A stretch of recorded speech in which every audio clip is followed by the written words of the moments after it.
Belə bir zamanda yaşayırıq ki, yaşadığımız mühit, sosial şəbəkələr, televiziyalar, hər bir yerdə elə bir simalarla, elə bir qiyafələrlə rastlaşırıq ki, üzr istəyirəm, ədəbsizlər ədəbdən danışır. Heç kimin aidiyyatı əksər yerlərdə belədir. Məsələn, aidiyyatı olmayan şəxslər, məsələn, dindən danışarlar. Baxın, misal çəkək, bəzən açırsan sosial şəbəkəni, son günlərdə çox yayılıb. Məsələn, baxırsan ki, yaşlı bir şəxs əyləşib, dindən danışır. Məsələn, qiyafəsinə baxan şəxs, bu da şeytani bir məsələlərdir. Qiyafəsinə baxan şəxs deyər ki, yaşlı bir şəxsdir.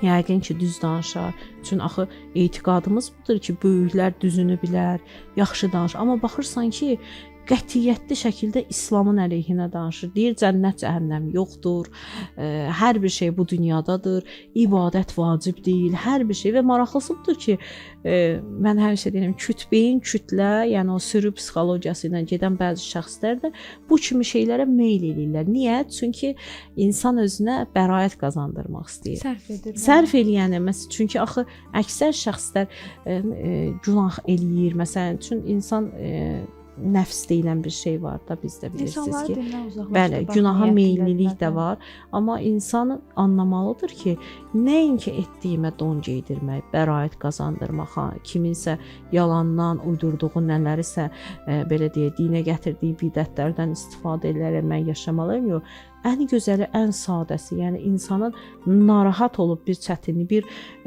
nalayiq işdən dönməsi məgər bu qədər çətindir ki, kimsə bunu eləmir.